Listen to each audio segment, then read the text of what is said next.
You have to have your conversations. You have to tell people truthfully what you think and why you think that. You have to write your books and paint your paintings and make your music. And somewhere along the line, somebody will stumble across one of those things and it'll click somehow in their mind and it'll go, wait a minute, I need to know more about that. Welcome to Needlessly Complicated, your safe space for hopefully almost rational outlook on life.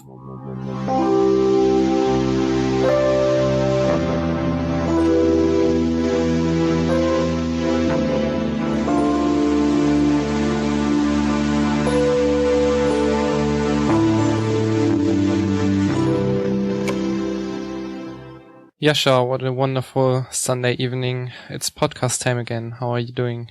Good evening, Felix. It's pretty good. We've just had a very interesting conversation with an interesting guest about Beatnik culture, which I think most of our audience, most of our listeners won't even know what that is. We talked about liberalism, how it's changed throughout 60s and how we ended up with the liberalism of today. We talked a bit about religion, Buddhism. It was interesting, wasn't it? Yeah, it was really interesting, especially as we suspect many of our listeners are more around our age, which is in the 20s or even 30s, but definitely younger. Our guest today is way older than we are and has experienced all of this at first hand and has seen the rise of liberalism and kind of the downfall that it's going into now. So definitely an interesting perspective for everybody involved. Also, I wanted to thank Adam for the previous episode. He was the one from Thought Criminals. Definitely go check out his YouTube channel. Also, we have more stuff coming up with our YouTube and Facebook. There is going to be more content and it's going to be platform exclusive. So there will be definitely point to follow us on other platforms, and we are expanding Needlessly Complicated and more details will be later. Yeah, it's definitely exciting changes, and as part of that change and expansion, we are still looking for a graphics designer who can help us out, create a new logo, kind of bring us up to date with the proper logo. And we also are looking for somebody who can maybe spice up our podcast intro a bit, maybe somebody who has experience with music. If you do want to get in touch with us, please use our contact form on the webpage or directly email us to ncpodcastcontact@gmail.com or get in touch with us on Twitter, and then we'll give you the contact details there. If you are a logo designer or a musician who wants to help us out, please get in contact. If you are a regular listener and you want to help the podcast grow so we can have more people on who have interesting ideas to share with you guys, then please go to iTunes and give us a review there and a like. It takes about 30 seconds to do. There's a link down below on which you can click and then just tell us what we can improve, what you like about the show, and that's going to help us out a lot. Our guest today started out as a typical beatnik, then went on to become a US Navy veteran, got a degree in cultural anthropology, and then went on to live in a small mountain community called Misfit Farm, who concentrated on learning self-sufficiency. He then quickly went on to a corporate career that he now has behind himself and is now a gun-owning liberal who just published a book called Q Fragments, a historical novel that tells what could have happened during the days of Jesus of Nazareth. Welcome to the show, Michael. Oh, thank you. Good morning. At least good morning here in Colorado. Good evening from here. Yeah, the time zone differences are quite astonishing once we got into this. True. It's interesting to think that it's dark where you are and morning where I am. So, Michael, you have an interesting perspective from this, because as our listeners probably can already tell, is that you are not as young as we are probably, and you have seen a lot so far. And you started out as a beatnik in the 1950s, 1960s, that is? 1950s, it's true. I am 73 years old. I will turn 74 in November, at least chronologically. I, of course, don't feel that old in my head, but sometimes I do. My early background was sort of random in that my father, I usually say, was into oil and alcohol. Basically, he was worked for the petroleum industry in Texas, and he was an alcoholic. Consequently, we moved a lot, and I went to a lot of high schools. In the late 1950s, I was in a little tiny town called Big Spring, Texas, in the Southwest, and I went into an old used bookstore where the proprietor introduced me to this little volume of poetry by Allen Ginsberg that had been published out of San Francisco. It was called Howl, Allen's sort of breakout beat poetry, and I got interested in the beat culture in the West Coast and read what I could and began to listen to jazz and dress differently, and my life took a really liberal turn about 1959. So really, your experience, as many today, is not that different as it started with a book. And that's something that, at least in my circles, a lot of people tell me that young people nowadays, they read a book by Richard Dawkins or Hitchens or Sam Harris or even Noam Chomsky or other influential writers. So nothing that much has changed in terms of how you start becoming interested in the topic. It's interesting, I think. Yeah, I think that's true. And, we have some more venues today. Your podcast being a good example of that. Some long form discussions around interesting and sometimes intellectual, political, cultural topics. Back then, that did not exist. We did have live TV. Most of it was live. Radio was pretty much music of various kinds. But if you wanted ideas, you needed to turn to books for that. And I think today that's true along with some other venues we have going for us. With the beatnik thing and beat culture, I think a lot of our listeners might not be quite aware of what that entails. Could you give us a short or maybe even a longer outline of what that? Sure. I'll do my best from my perspective. Realize the 1950s was a time. It was a very interesting time because the world had just come out of World War II in 1945. Things seemed to be outwardly settling down, except for the Soviet Union. We got involved in the Korean War, so we were still at war. The communist scare was happening in the United States. McCarthy was, going after people. The Republicans were really pissed because the Democrats had been in office for so long. And it was a time of change. The Cold War started. People were digging bomb shelters in their backyards. And I think we're a group of people, primarily in New York and San Francisco, who thought all this was, craziness. There was more to life, than what was going on then. And they began to look at alternative ways of thinking, alternative art, alternative music, jazz, abstract art, beat poetry, etc. And they sort of came together in those two places, Greenwich Village in New York City and San Francisco on the West Coast. Lawrence Ferlinghetti began to publish out of the City Lights bookstore, and this influence began to creep into the younger generation because we were fed up with what was going on as well. And we were considered, we were considered dangerous. We were considered stupid. We were considered, there were even rumors that people were smoking marijuana and doing things of that nature. So we were sort of a fringe group that was really looking for and attuned to a better way, a more open and liberal way to do things. In a wash in a sea of conservatism, fear, political unrest. It was not dissimilar to what happened in the 1960s.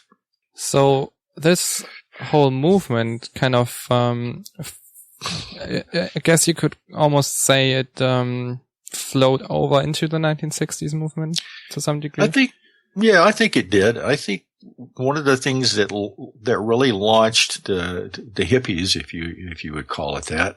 I mean, I was basically part of all that, but from my recollection, it was a combination of these kinds of ideas that were sort of non-traditional, looking for a new way to live, looking for new relationships. Music happened. Music was a lot more widespread. We had, Rolling Stones, Beatles, so on and so forth. The influence of psychedelic drugs, especially as sort of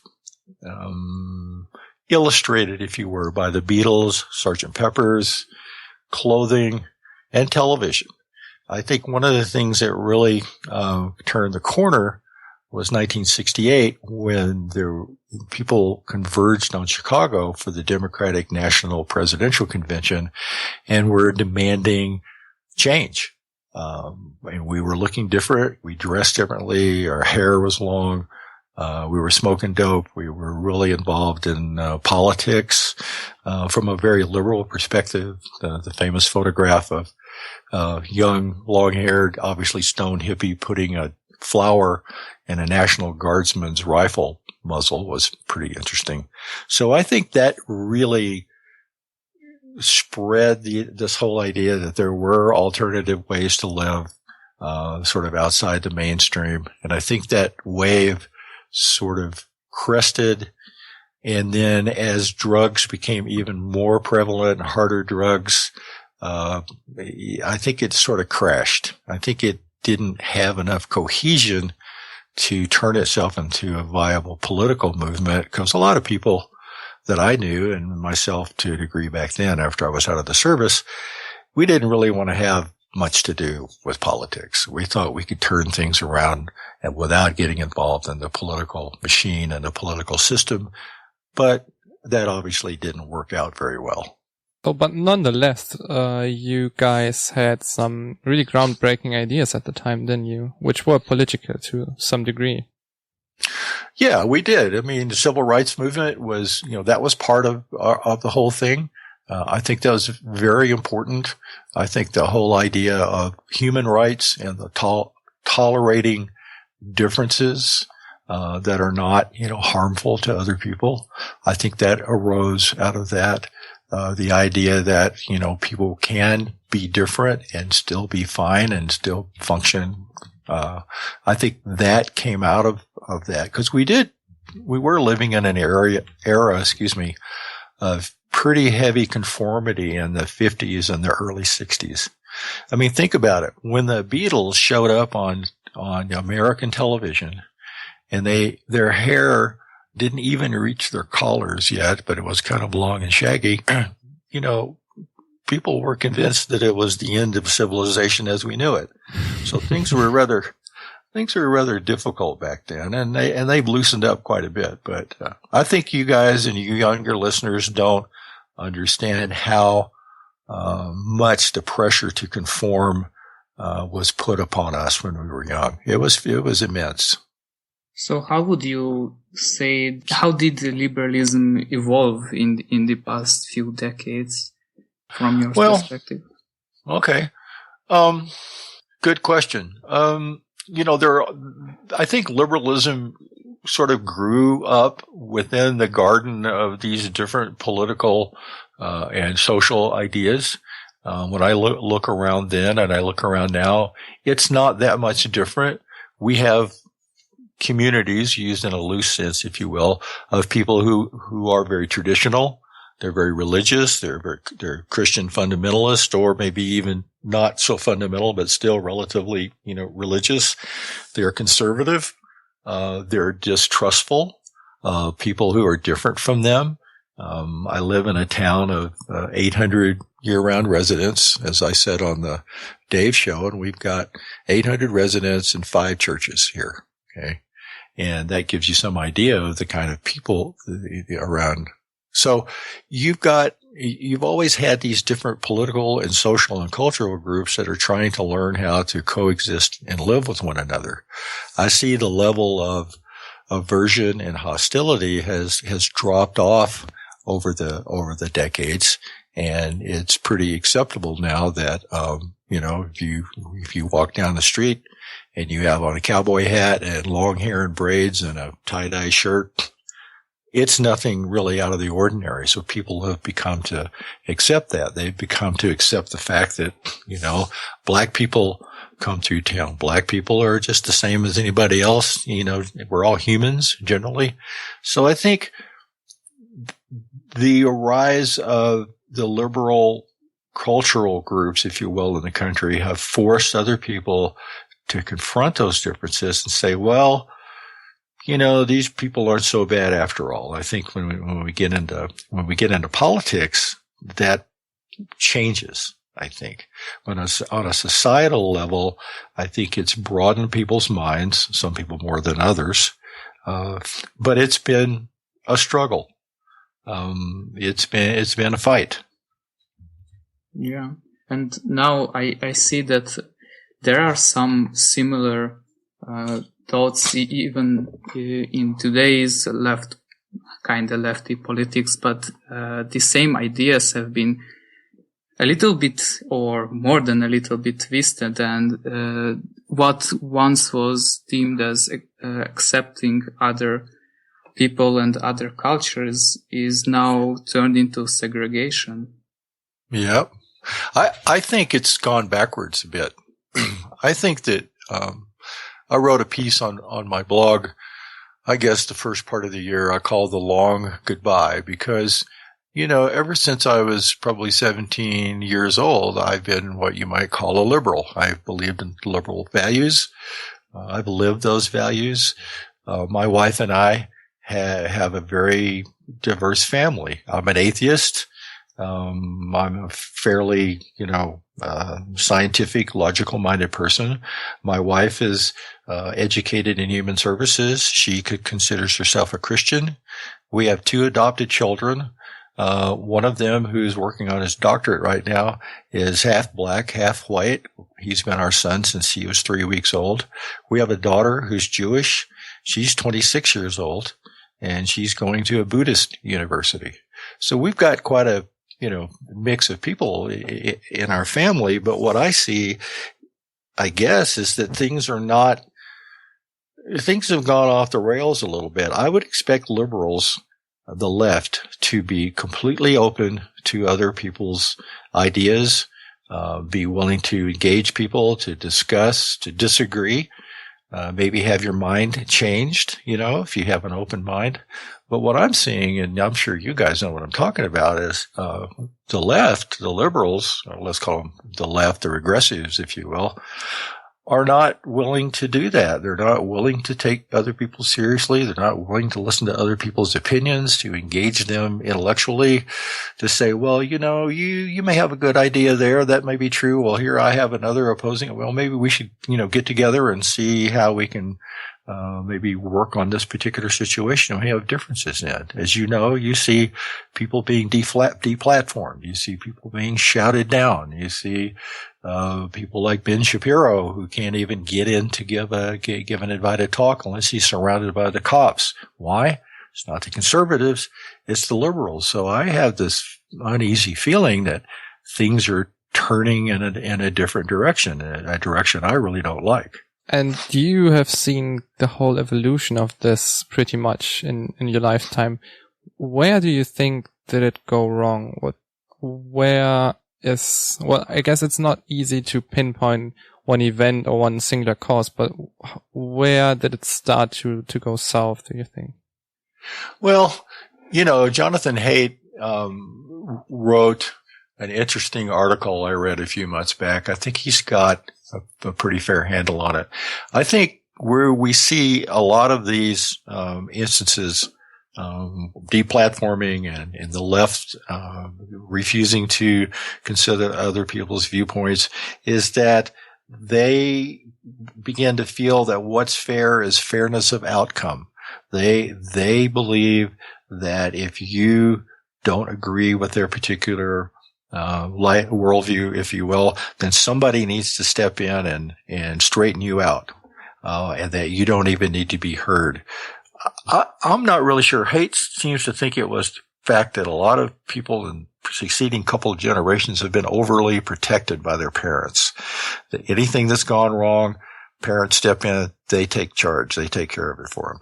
Kids go back and say, well, this person picked on me at school, there's a big meeting at school, and,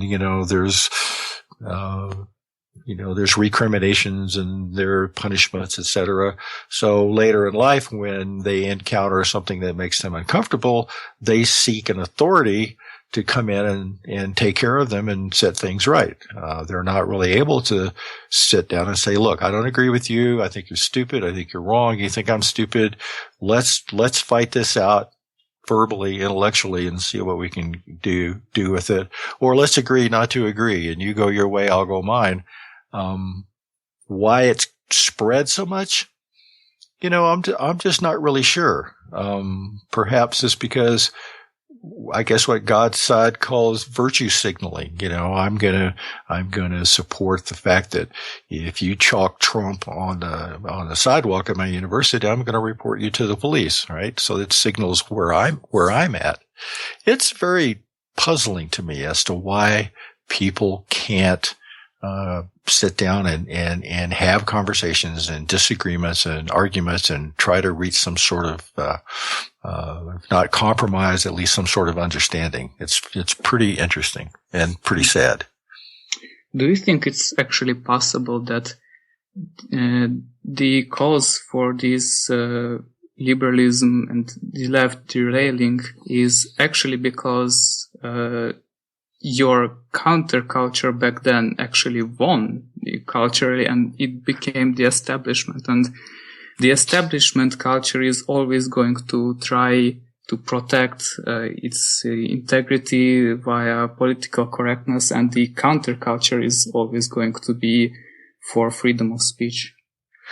I think that's a very good point. Some people have made the point statistically that if you look at universities and colleges across the United States today, except if you don't look at the hard science departments, engineering, example, computer science, etc., that the ratio of liberal to conservative faculty runs anywhere from 8 to 15 to 1. So I think you have a very good point. That liberalism did win in the universities. It is the establishment viewpoint, and they're obviously intolerant of any sort of serious consideration of opposing viewpoints. So, yeah, I would agree with that. You had this experience in the Beatnik culture, and your daughter, I think it's your daughter, is going to Naropa University now, which is, if I recall correctly, is, well, not spiritual center, but it's definitely one of the convergence points of the movement, right? It is. It's a Buddhist university. Allen Ginsberg, who was the man that sort of got me into the whole Beatnik culture, was instrumental in getting Naropa started in Boulder. I lived in Boulder for about 20 years. After I got out of the service and got done with my undergraduate work. So I'm quite familiar with the place. She's about a year away from getting her degree in contemplative psychology. So it is Boulder and Naropa is one of the sort of counterculture centers. And I'm afraid that it is very far from the liberal 1970s Boulder that I experienced. Boulder's always been termed and has been a liberal place. It's got the University of Colorado. It's got mountains. It's got skiing. It's got fishing. It's got climbing. It's got Naropa, etc. But the character of liberalism has really changed from about late 1960s and 1970s when I was there. We were more open, more not so much contemplative, but more open to ideas and more open to different ideas. And today I think that the left in Boulder is more closed to different ideas. They are, as you say, the establishment, and if people have different viewpoints, then you're just wrong and you should shut up and move. So even in this center of this one's counterculture, well, today we call them the regressive left has taken hold, which is to me quite scary in one sense, because it was one of the points where this all came from in the first place, and now it's almost the opposite. It is scary, and coupled with the regressive left is the resistance to and sometimes denial of some pretty basic attributes that we should share, such as rationality, logic, the appeal to evidence. If someone is talking about something they believe is part of the real world, one should be able to rationally provide evidence and argumentation for it. That is also diminished considerably in my view. I've had people get really angry at me because I use, in their words, don't use that logic stuff on me. Yeah, I've heard that one. Yeah, it's pretty crazy. So that's very disturbing. There is a person in this town, and I won't tell you her name, but and she's representative of a significant segment, and I would also say a significant segment of places like Boulder. She is firmly convinced that astrology guides her life, and she is also firmly convinced, she's told me, that the earth is hollow, and beings made of crystals actually live in the earth, and they appear sometimes and influence events in our lives. And you look at someone like this and you think, this person does not care about evidence, so that doesn't work. This person does not operate in a logical universe, so I can't go there with her. I have really nothing to say except, no, I don't think so.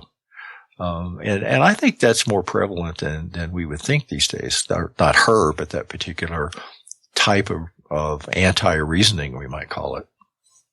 So would you try to persuade somebody like that what their viewpoints are not based on evidence and why it's a problem, or would you just accept that and move on? Well, at some point, you can only go so far with people like this. You can talk with them and say, all right, let's talk about the earth, the planet being hollow. And you can approach that from an evidentiary and rational perspective.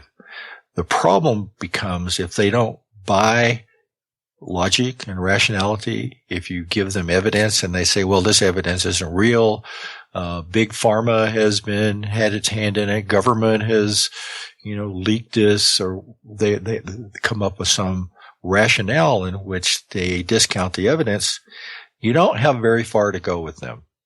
And I basically don't argue like that anymore. I did when I was much younger, but I don't do that much anymore. And I just say, well, if you want to talk about this later, come on around, and they don't come back. But have you seen a rise from back then to now in the amount of people that are completely against logic and evidence, or has that always been the case in your opinion? No, I think it's more prevalent now than it was over the past decades. People were at least willing to, consider in the main. I think there were fewer people who would just discount you if what you said contravened their beliefs. You could sit down and have conversations. I mean, I remember times when there'd be a lot of us together and, we'd smoke a lot of homegrown pot and we'd sit around and talk about things. And it was more rational, if you will, all things considered, but it was still a little bit more rational. Today, I think people, once you contravene their beliefs, my experience is they can get kind of hostile with you and turn you off and, strike you off their dance card and all that. So I think it's more of a problem these days than it was before. Could that be due to the fact, because I'm reading Peter Hitchens now, so there's a certain bias of my opinion right now, and I don't agree with him on everything, but do you think that actually the fact that atheism on a whole is on the rise and people simply lost that certainty in their lives that there is this bigger power, that leads to them struggling and starting to cling to certain beliefs that might not be very rational? I tend to think that atheists, considered atheists, people who really think about it and study it and listen to other people's opinions, rational opinions about it, are not particularly bothered by that. They don't go seeking another system, if you will. I see that people like the person I talk to you about, who believes that the earth is hollow and there are crystal beings that live there, is substituting one explanation of existence for another. They're looking for something superior. They're looking for something to give them the answers. They're looking for some supernatural explanation of why they exist and what's going to happen to them after they're dead. I think most atheists have really thought about that and decided that that's not all that important. What's really important is here and now, and how I live my life as an ethical being. And so, no, I don't agree that atheists, or a large number of atheists, will go off in a different direction. Well, but isn't it to some degree true that, well, if you think about atheism as a more and more mainstream phenomenon, then you have those atheists, more like yourself, or like Dawkins or Hitchens, who have thought about those issues very deeply and have made very evidence-based and logical conclusions. Those are one part of atheism, and then there are people who simply come to adopt atheism, or not atheism in a sense, but simply the absence of religion in their lives due to just group behavior, because it's not in the mainstream anymore to be religious necessarily. Maybe in the US more than in Europe, but I suppose that's true. I suspect that atheists in Europe generally are different than the ones here. Religion has a strong hold on America. And Christianity specifically has a very strong hold. And of course, there's 9,000 different, groups, sects, and denominations of Christians here. But, you are certainly looked at as a pariah. You are looked at as somebody who is not trustworthy, maybe somebody who's a little crazy, and perhaps, not that good of a person if people know you're an atheist and they are some variety of Christian. I suspect that's not quite the case in Europe. I mean, would you agree with that? Yeah, I mean, there are certain parts of Europe who are obviously different, but on the large, I would say not being religious is pretty mainstream, actually, in large parts of Europe. Well, here, I think it varies with where you are. If you're in a more cosmopolitan area of the country, the Northeast, for example, the West Coast, a few places in the center of the country, that's more how things are. You can be an atheist and nobody really gets upset about it. But in other places, the South, the Southwest, you are basically not really trustworthy, ethical. You're kind of under some suspicion if you're one of those atheists. It's almost like being a commie back in the 50s and the early 60s. No, it's true. It's true.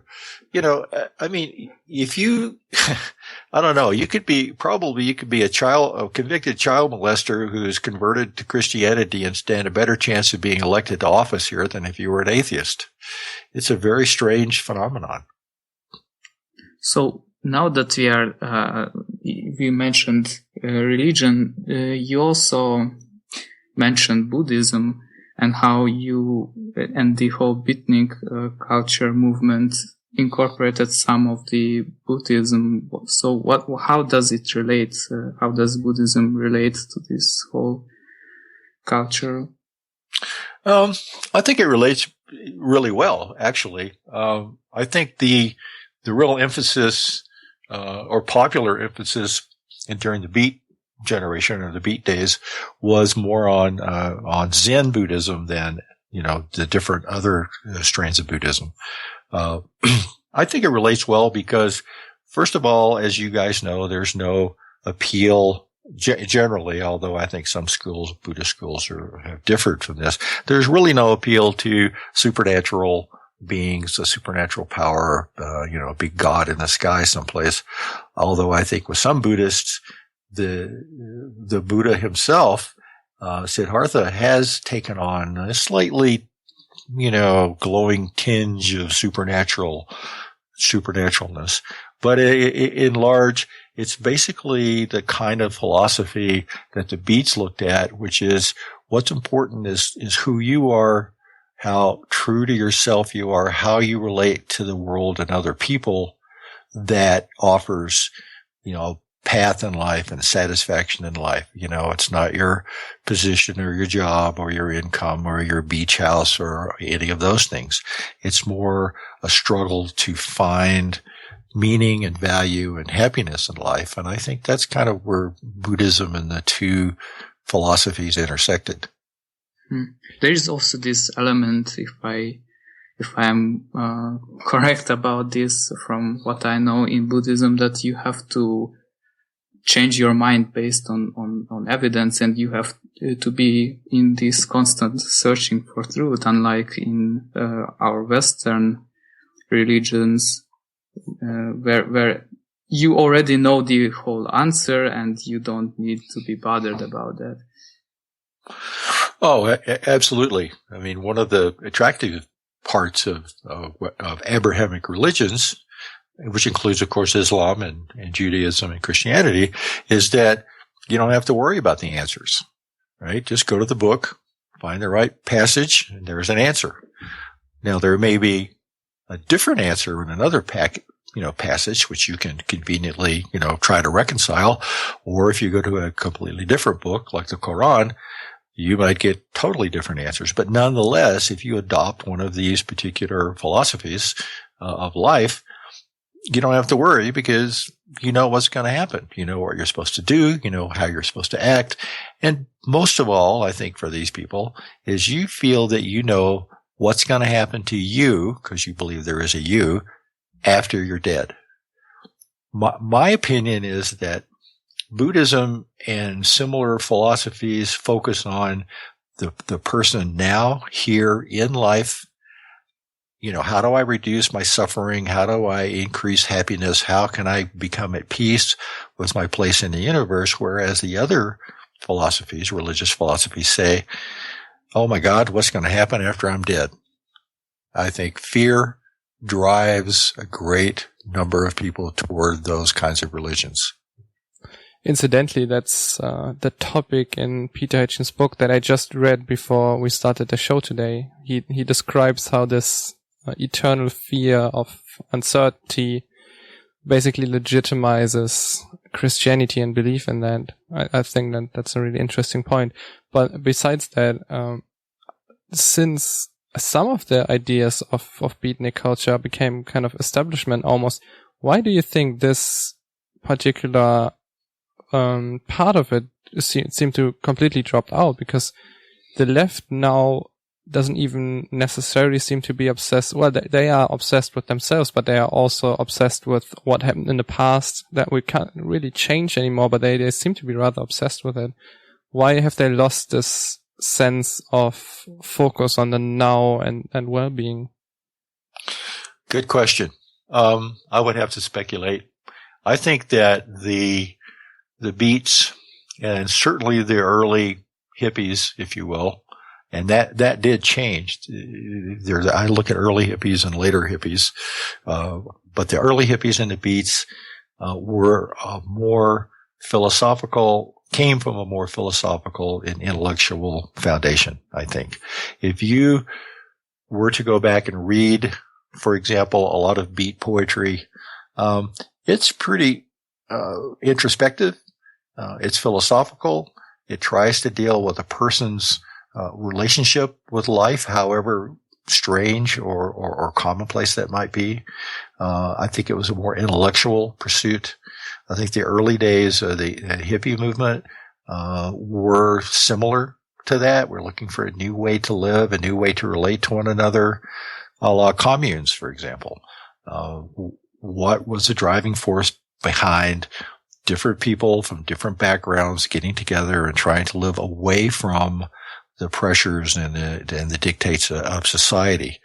And I think that faded out both with politics, the Nixon years, later on the Reagan years. I think it faded out because we went from some pretty pure and interesting psychedelic drugs, smoking pot, smoking hash, to some pretty hardcore shit, speed, acid pretty much didn't survive for, I don't know, more than 5, 6, 7 years. People began turning out adulterated psychedelics, heroin. I mean, the drug wave really crashed in and took a lot of those minds away, I think. It's probably hard to realize right now, but there was a period in, I would say, early to mid 60s up through maybe 69 or 70, in which, drugs were a completely different thing. Drugs were a way to explore your mind, to explore alternate realities, to talk about things, to try to get more in touch with your inner self. Later on, they became fun, recreational, uppers, downers. Cocaine was really big in Boulder for a while. That really wrecked things. So I think a combination of the political scene and the drugs really turned that around. And the people today, the left, the regressives especially, they don't have a philosophical or intellectual foundation to their particular worldviews. I think it's more self-centered. I think it's more consumer oriented. I think it's more selfish. And I think it's more, societal in their little societal minds.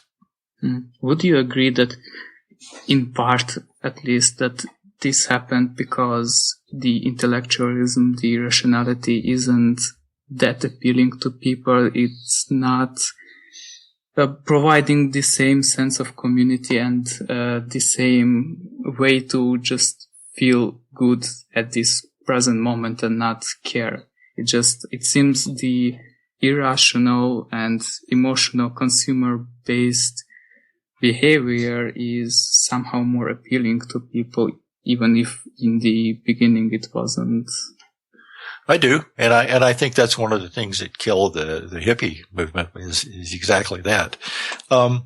If you are interested in and think life is important, if you think philosophy of life, who you are, how your mind works, what is consciousness, what isn't consciousness, is there free will, is there not free will, those kinds of things take work.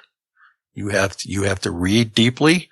You have to read other people. You have to have discussions with folks. You have to have questions asked and answered. You have to spend some time in some sort of meditation to think about these things deeply, or meditate on yourself. And that's work. And that's not a lot of fun for some people. And so go ahead. Yeah, so this prompts a question: is there even a way to raise the level of rationality and curiosity in the general population? Well, I don't know. These things tend to change. I mean, look at where we've been, right? We came out of the 40s. We came out of conservatism. We came out of political unrest. We came out of the Cold War. We've gone through all the different kinds of societal and philosophical changes that have brought us here today. You and I talking. We couldn't have done this, 10 years ago? You're in Europe, I'm in Colorado, and we're having a conversation. Not possible before. So things tend to change quickly, and I don't think anyone can really predict what's going to happen, except that it's not going to stay the same. These forces, there are a lot of forces that we're talking about that are interacting with one another, and new things are coming into being. So I think that change will happen. Change has always happened. I hope that it changes for the better. And I think one thing that we have responsibility for is to do what you guys are doing and what I'm doing and other people are doing, is to talk about it, write about it, podcast about it. Just get it out there so that it's there for the mind who might come along and go, oh, I didn't think about that. Well, that's interesting. So be an agent of change as much as possible. You may be, like me, a very, very small agent of change, but I think you still have to do it. And without it, if people just are silent, then God knows what's going to happen. I say that, from an atheistic perspective, of course. So keep doing it. That's the only thing that we can do and participate. And that's the thing that comes up a lot when you have the more rational and calm people have long form discussions. We had the same conclusion with, I think it was episode 8 of our podcast where we had Covert Fate on, an ex-Jehovah's Witness. He basically said similar things as to, you can't really reason somebody out of a belief position, but you have to be there with the information once the person gets curious enough to research something themselves. And if you're there then with your podcast or your book as you wrote, or just your video on YouTube, if that person can find that information, then when he's curious, then there's the chance for real change. Exactly. That's exactly true. I mean, look how we started this podcast. We started talking about, the hippies and beatniks, and it was like, oh, that started with a book. Well, more specifically, it started with a poem, a beat poem, which at the time, in those days, probably wasn't even considered real poetry by the academics, but it was just a poem. So you have to have your conversations. You have to tell people truthfully what you think and why you think that. You have to write your books and paint your paintings and make your music. And somewhere along the line, somebody will stumble across one of those things and it'll click somehow in their mind, and I'll go, wait a minute, I need to know more about that. Or, holy cow, I didn't think about that. Not being silent is the key, I think. And that's what I try to do. Even, I'm old and I'll be 75 here pretty soon, but, I'm not shutting up. Great. We had a discussion earlier to this point before we started prepping for the show. And we talked about Twitter and how I specifically use it. And because I've been on Twitter for a couple of months only and already sent out, I think 6,000 tweets or something like that. And we really discussed why and how you should use Twitter and why not. Because you wrote a blog on this very topic with, where you mentioned that Twitter can be really an echo chamber where you just reflect your opinions back onto yourself by associating with very similar people. I did. And, that's true. My Twitter use has fallen off significantly over the last 3 or 4 weeks. And I think there's 2 reasons for that. One is that, I do tend to get into this echo chamber with people, other atheists who think like I do, people who, thinks in terms of politics and liberalism like I do. And when I attempt to engage someone who thinks differently or who has opinions I think need to be challenged or discussed, 2 things happen. One, 140 characters just does not allow really significant kinds of interaction on that level. And the other thing that happens is these tweets, streams, threads, I guess we would call them, rapidly degenerate into, the stupid obscenities and people calling people names, and we don't get anywhere. It's like grade school. Or junior, what we used to call junior high school, which is called middle school here. When you're, 10 and 12 years old, people yelling at each other across the playground. I just got really tired of that, and I got really tired of not being able to have any kind of significant, dialogue with someone over these, important issues.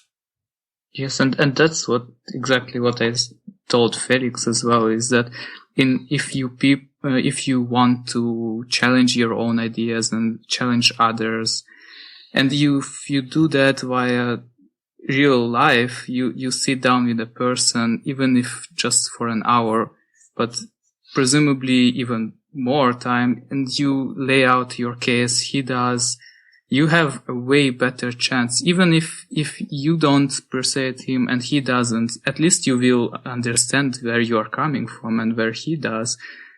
Via Twitter is just 140 characters, and then it's two groups calling each other names. So absolutely. Yeah.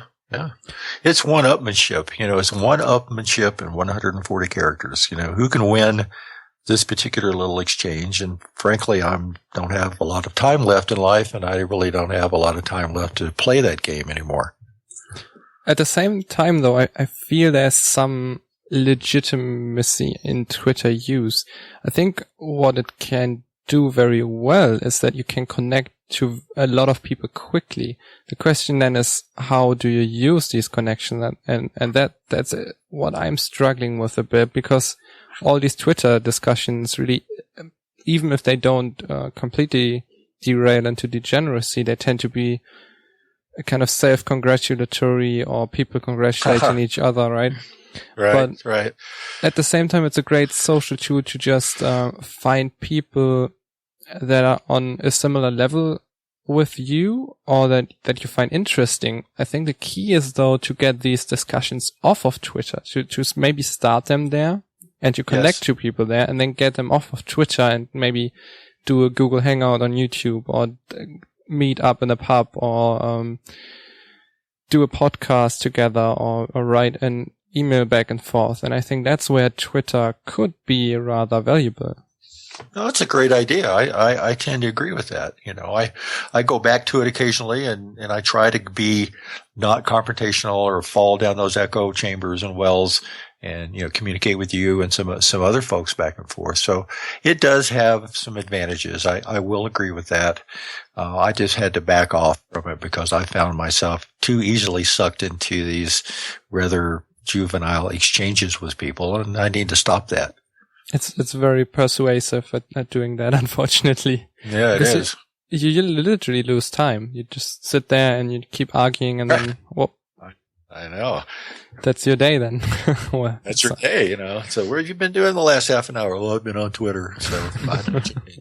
So you have run the complete gauntlet, kind of, in terms of liberalism. You've seen the beatnik culture, you've seen hippie culture, you've lived in a community yourself that has tried to live off the grid. Then you have had a corporate career, you've been in university, now you published a book. What is the advice that you can give the liberals of today who feel lost to take back liberalism? Do you think we should try to get some of these Buddhist practices in there again?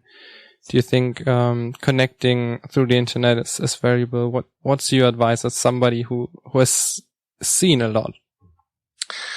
I would say, off the cuff, is try to know yourself. Try to know who you are, what you believe is important in life. Try to live your life so that what you do has meaning both for yourself and, for the people around you. It's important that you live a fulfilled, ethical life because it's the only one you've got. And you really need to do that. You also, I think, need to be able to and willing to engage people who are not like you, who don't think like you. Be truthful, be kind when possible, and don't be silent. And be willing to listen and be willing to change your mind. If you're presented with evidence and a rational argument, be willing to say, boy, I screwed up that's totally wrong. And thanks for showing me, and get on down the road with it. I think too many people have found their corners. Every now and then I do what I call therapy. I find a good therapist, professional, and I spend 8 or 10 sessions with them, and I just talk about me and life because I like to get a real professional's help with and perspective on what I'm doing. And I had this one band that I went to for about 10 sessions, and I was all wrapped around the axle about some stupid thing that was going on in the commune or whatever. And he said, look, he says, you've grunted yourself into a corner. You know, you're over there in that corner and you're not leaving until everything is like, you know, the way you want it. He said, what good is that going to do? What do you really want to accomplish? You know, do the things that you think will maximize your success in getting what you want. And I think what you should want is a fulfilling life, one you can look back on and say, you know, my life was okay. I have friends. I didn't do anything really bad. I supported, you know, the good ideas. You know, I tried to make a difference in life. I can't tell you how to do that. I can just tell you what my perspective is. Stay alive, continue to learn, talk with people like I'm talking with you, listen while you talk, and be active in the world and just try to make it a better place. I think that's a wonderful thought. And unfortunately, 1 hour already ran out. So I guess we're going to end it on here, but I think that's a really positive note to end it on. But let's quickly talk about the book you published, because you've taken your own advice and packed good information within an appealing story. So maybe tell our listeners quickly where they can find it and what the book is about. Sure. The book is about evidence and rationality and the fact that that Christianity, as an example, is a religion that's not based upon fact. Being an anthropologist, having studied archaeology as well, I know that evidence trumps legend. So my theme of my book is the fact that there was a person in Israel or Judea at the time, 2,000 years ago, who was an apocalyptic prophet, who was killed by the Romans, and who has been turned into this completely false supernatural being. So I wrote a book that shows if this person's body had been secretly hidden and recovered, and it was shown that it was really the person that's called Jesus of Nazareth, that would pretty much put an end to the idea that Christianity is a real supernatural, well, is a real religion or is real. And so I wrote a book about that, the finding of it, and then I used that to go back and illustrate how this man's life could have actually been lived in a real secular Jewish way, and how some of the things that he did could have been turned into later miracles, etc., with an idea to getting people to use their brains and be rational and look at the evidence. Doesn't mean he was a bad person. Doesn't mean some of the ideas behind Christianity, for example, are bad. But all in all, it's a false religion like most of them are. So I wrote it as a novel. Characters and action. It's even got guns in it, so that'll satisfy some of my friends. And it's called The Q, as in the letter Q, The Q Fragments. You can find it on Amazon. Michael Douglas Scott is my author name. I also have a website called theqfragments.com, on which I have finished podcasting the entire book. I finished it yesterday, and I'm going to get those final podcast segments up on the website this weekend. So you can listen to it. You can find it on iTunes, or you can actually buy it from Amazon, which will help me to, keep eating and maybe write another book. And as an audiobook file, I listened to the first part so far, and I really have to say you did a great job. So anybody who likes audiobooks should really consider your audiobook version as well, because you did a really great job reading it. Well, thank you. I appreciate that. Well, thank you for being here. It was a very interesting discussion and just a pleasure to learn more stuff, especially what we couldn't experience in our youth. Well, you have your own youth to experience, so just make sure that you get out there and really experience it, because time will go by faster than you can possibly imagine. Hey guys, I really appreciated it. Hope we get to do it again someday, and thanks for the opportunity to talk with you. Enjoyed the episode and want to make your voice heard? Head over to reddit.com/r/needlessly-complicated or chat with us on Twitter @ReasonFelix for Felix and @Yashaka for Yasha. If you want to support the show, head over to iTunes and rate plus write us a review. It takes about 30 seconds and really helps us out. And helps us get more great people on the show who can share nice ideas with you guys. You can also share the podcast with your friends via social media, or even better, if you're old school like us, in person. And with that, see you in the next episode.